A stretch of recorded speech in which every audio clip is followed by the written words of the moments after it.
Hai, bertemu dengan saya karya inovatif pengembasan praktik baik implementasi kurikulum merdeka disiplin positif dari saya Hulaimah. Semua murid yang tidak berhasil secara akademik mungkin kebutuhannya akan kekuasaan tidak terpenuhi di sekolah. Oleh karena itu, mungkin dia akan mencoba untuk memenuhi kebutuhan kekuasaannya dengan mencoba mengatur orang lain, bahkan menyakiti mereka secara fisik. Seorang yang tidak merasa diterima oleh teman-temannya, kebutuhan akan cinta, kasih sayang tidak akan terpenuhi. Oleh karena itu, dia mungkin akan memiliki satu teman dan bahkan memisahkan diri.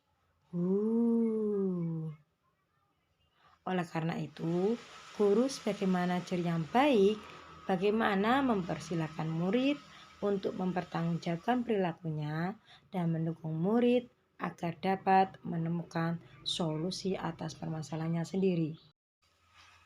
Di sekolah kami, seringnya yang membuat peraturan kelas adalah gurunya sendiri, sehingga kesadaran murid untuk mematuhi peraturan yang ada semakin berkurang.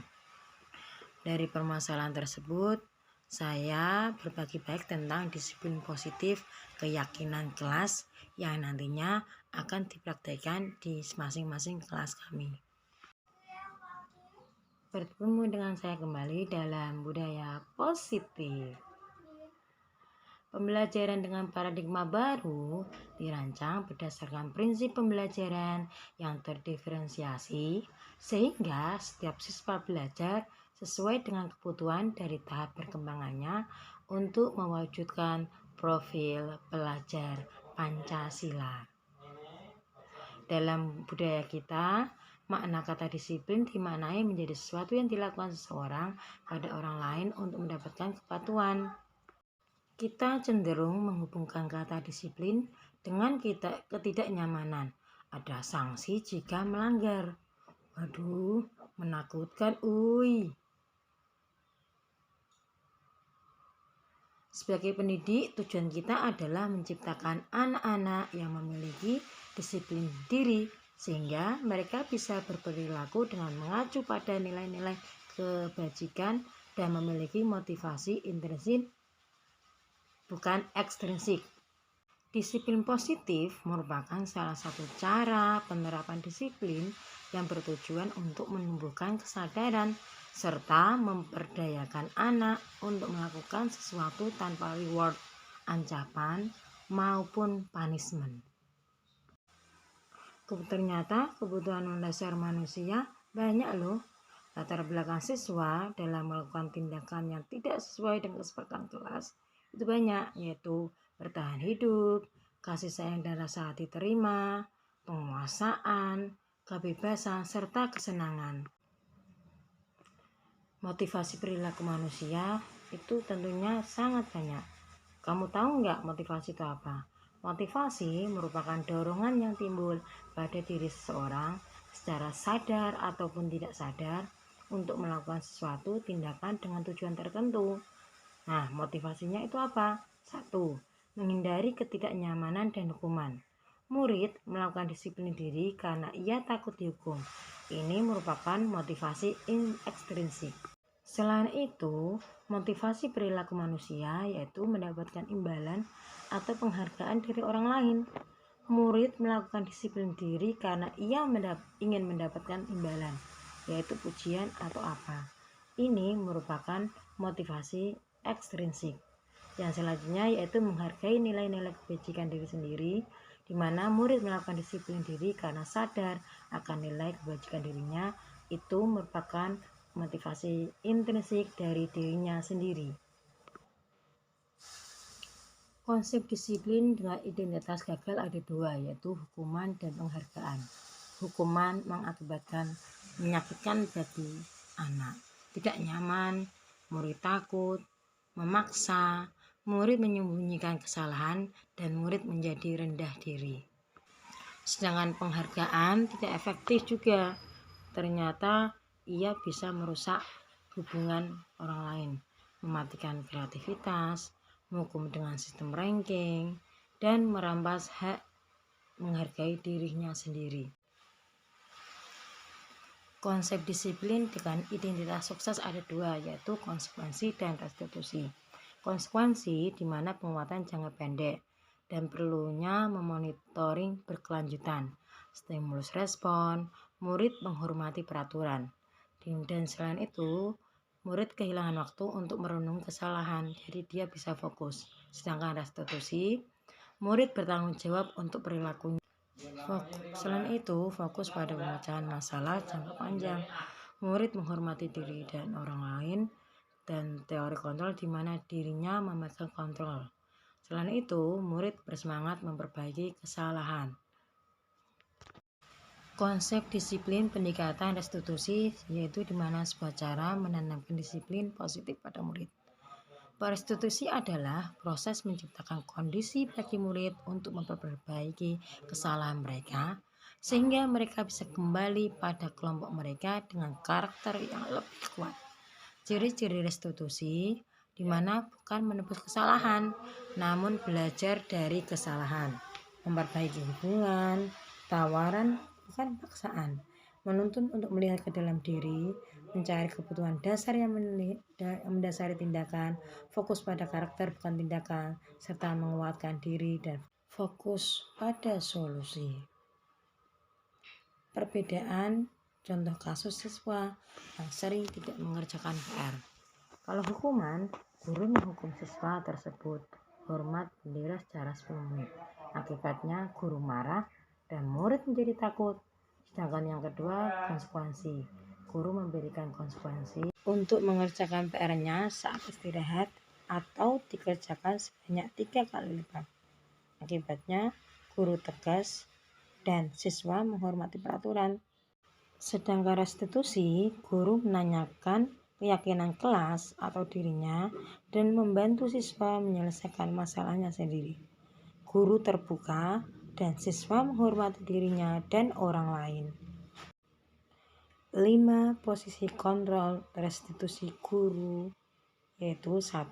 Penghukum, 2. Pembuat rasa bersalah, 3. Teman, 4. Pemantau, 5. Manajer. Contoh penerapan 5 posisi kontrol kasus siswa tidak memakai atribut lengkap saat upacara bendera. Kalau guru sebagai penghukum, patuhi aturan sekolah, lalu berdiri di depan barisan. Nadanya tinggi. Itu menakutkan sekali siswa. Sedangkan kalau pembuat rasa bersalah, ekspresinya beda. Berapa kali Pak Guru harus membantu kamu? Pak Guru kecewa sama kamu. Itu anak merasa bersalah. Sedangkan guru sebagai teman, nadanya begini, ayolah tertib, buat Pak Guru bangga. Kali ini tidak apa-apa kamu salah, tapi jangan kamu ulangi lagi ya. Itu akibatnya anak-anak menyepelekan. Nah, sedangkan guru sebagai pemantau, kamu sudah melanggar. Apa peraturan dan konsekuensinya? Tentunya anak akan menjawab bahwa peraturannya apa dan konsekuensinya apa sesuai dengan keyakinan kelas. Sedangkan manajer, nadanya begini, apakah kamu tahu kesalahanmu? Kira-kira bagaimana kamu akan memperbaiki kesalahan ini? Tentunya dia akan berpikir dan sehingga dia menyelesaikan masalahnya sendiri. Selanjutnya kita akan membahas keyakinan kelas. Mengapa keyakinan kelas? Mengapa tidak peraturan kelas? Mengapa kita memiliki peraturan tentang penggunaan helm pada saat mengendarai kendaraan? Mengapa kita memiliki peraturan tentang penggunaan masker dan mencuci tangan setiap saat? Kemarin saya telah melakukan kegiatan pembuat keyakinan kelas, di mana diskusi tentang peraturan, merumuskan peraturan menjadi keyakinan, dan menambahkan keyakinan di kelas. Bagaimana pembentukan keyakinan kelas? Yaitu di mana lebih abstrak dari peraturan, berupa pernyataan universal, dibuat dalam bentuk kalimat positif, tidak usah banyak-banyak agar mudah diingat, sesuai dengan kondisi kelas, dan semua siswa terlibat dalam pembuatan. Kalimat positif jadi tidak menggunakan kata jangan atau tidak, ya.